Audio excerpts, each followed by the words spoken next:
So coming to you from top of Mount Glory in Wyoming, and we're up at 10,000 feet here, kids, so definitely high altitude, and wanted to bring you a little how to make coffee in the wild. This is AKA how to survive. So you gotta have your bear spray ever vigilant. I know I'm in this meadow full of beautiful flowers, baby blue, goodness gracious, pink, purple, yellow, lilac. This is just gorgeous. Got Jackson Hole in the background.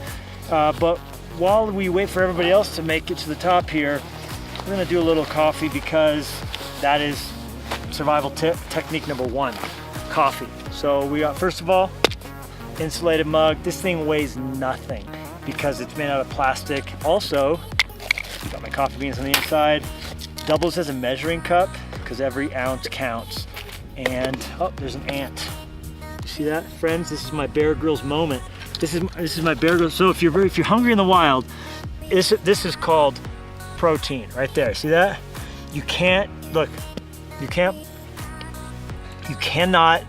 despise calories. That's 1 calorie. All I need is about 700 more and I'll be nourished and sustained. First aid kit. Let's say I burned myself. Let's say, I don't know, that ant decides to crawl its way out of me. I don't need to stitch myself back up with sutures. For my first aid kit, I have that. What else do we got in here? Okay, we got our Jetboil. This is very important to boil our water, which I will start now to expedite the process. So these are great because they boil water like ridiculously fast. I've used this in a hotel room because it's faster than waiting for, I don't know, room service to bring the hot water up, or how else would you do it? Oh, if there's a hot water heater in the room, that's nice. That's nice. You know, every hotel room should have a hot water heater in the room, because trying to boil water with a Keurig, you know, just you get like 4 ounces at a time and it's debatably hot. Let's just say arguably not hot enough, not enough water. Look, I'm not here to judge, but if I ran a hotel, I would just say every hotel room should have a hot water heater. That's how they do it in Europe. Look what happened to them. That's just the altitude talking. So this goes on here. So you got propane. Okay, now watch this. This is amazing. Oh, take this off. That's a very important lesson. Learned that the hard way. All right, so like I stuck it on the fire with like that plastic covering on it still. This thing's crazy. I don't know if it's like developed by NASA, but these coils somehow take the heat and intensify it like a cauldron of fury. Okay, so we take our water. And I know, you'd like, Levi, isn't water a precious thing?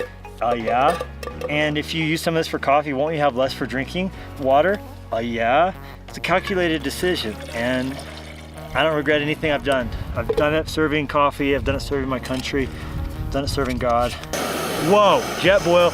Sounds like a rocket taking off. All right, so now, got my Jetboil, heating up my water.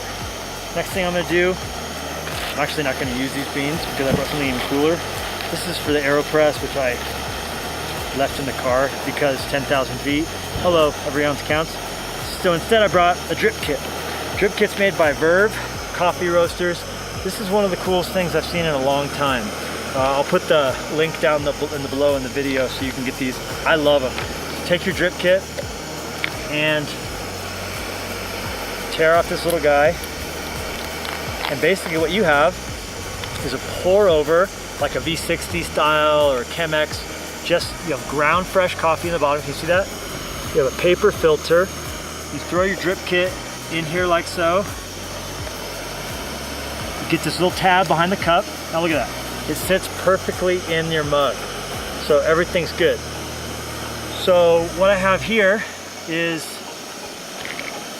a Duromina from Ethiopia. I love African coffees because they tend to have more of a fruity, a lot of fruit notes in them. So okay, for example, juniper, that's what I call my wife. I call her Juniper, or Juniflower, or Jennifer Jones, or Junifer, or Junie, or Jennifer Michelle, or Hot, or Tot.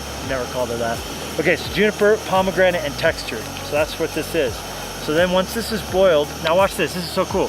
The Jetboil has this indicator that tells you when it's reached like 200 degrees. When that's to the top, we're at 200. I think water's, well, it's boiling now. Okay, so this is fully up. We can turn this off. We are in business. Okay, so check this out. So this is never hot, which is amazing. Now I've got my water, and all I have to do, take my little lid off, I fill this up once, 212 Fahrenheit.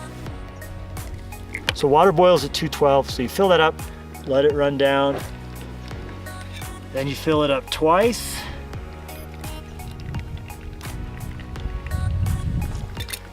Let that puppy run down. There's other options. You could do a Starbucks Via. That would weigh less probably by what? A negligible amount for an inferior level of coffee because you are drinking instant coffee. You could probably, Jetboil sells a French press. My thing with French press is you have to have the beans coarse. You tend to get a little siltiness in it.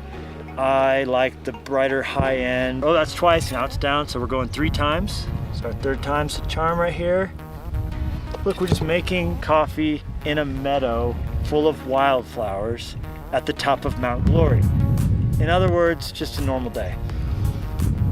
So once the 3rd time this totally pours out, we're ready to have a cup of coffee. I gotta prepare my lunch. What do we have? What has the chef cooked up?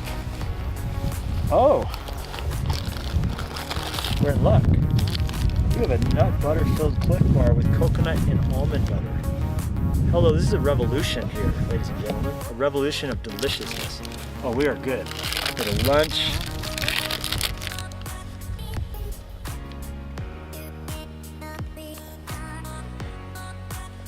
Oh, that's fantastic. You've never had a better cup of coffee than at 10,000 feet where you just walked a mile up a mountain. And that is how you do coffee on top of a mountain. Hey, thank you so much for watching this video. If you liked it, click like, leave a comment, let me know what you think. Also, make sure you click subscribe so you don't miss anything that's coming. We got all kinds of wilderness survival, and then some leadership, some pastor, some preaching stuff, some family stuff, a lot planned. You don't want to miss any of it. Thanks a lot.